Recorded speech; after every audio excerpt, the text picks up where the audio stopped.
হলো এটাকে টানা হলো 1 2 3 4 5, আবার এটা টানা হলো 1 2 3 4 5, তিনটে সেট করা হবে।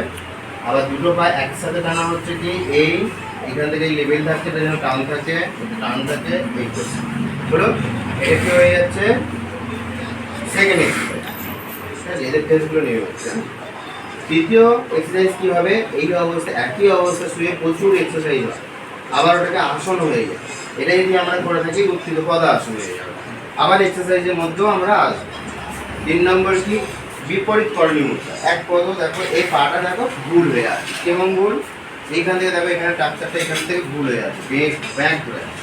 তাহলে কি হবে, এইটাকে টান রাখতে হবে, এই রাখতে হবে, রেখে এই পাটাকে টান করে উপরে দিয়ে তুলো, পাটা টান করার পরে এই টান, এইটা হচ্ছে ঠিক। ঠিক আছে, 1 2 3 4 5। আবার এখান থেকে আসতে করে নামিয়ে দাও।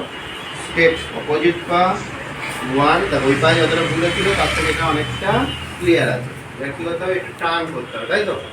এই টানটাকে রেখে দিয়ে এই রাখতে 1 2 3 4 5। এই যে প্রসেসটা করা হলো 3টে এক্সারসাইজ হয়ে গেল। কিন্তু একটা আসন আবার করতে হবে, এমনভাবে প্র্যাকটিস করাতে হবে আসনও থাকবে পরে, আবার সেটাতে এক্সারসাইজও থাকবে। ফ্রি হ্যান্ড এক্সারসাইজ ওটাও হয়ে গেল। দুটো পাশে একসাথে দিয়ে দেওয়া হলো, দিয়ে এটাকে টান করে দেওয়া হলো। কি হলো, এটা হচ্ছে বিপরীত করণী মুদ্রা। এটা হচ্ছে বিপরীত করণী মুদ্রা। ঠিক আছে, শুনতে দিন একবার বড় আসন। তাহলে এটা কি হয়ে যাচ্ছে, এটাকে বিপরীত করণী মুদ্রা হয়ে যাচ্ছে। তাহলে বিপরীত করণী মুদ্রা কেমন হচ্ছে, আবার এটাকে তোমার ফ্রি হ্যান্ড এক্সারসাইজের মধ্যে চলে যাবে।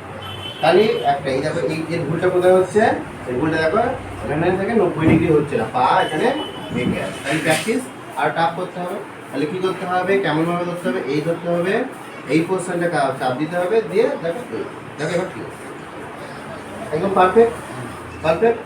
এই প্র্যাকটিস করানোর সময় প্রতিটা ছেলে মেয়েদের আগে ফ্রি হ্যান্ড এক্সারসাইজটাকে খুব ভালো করে প্র্যাকটিস করাতে হবে, তারপরে তুমি আসলে যেতে হবে। এটাই হচ্ছে এক্সারসাইজ প্লাস এটাই হচ্ছে তোমার কি হবে, ব্যায়ামও হয়ে যাবে।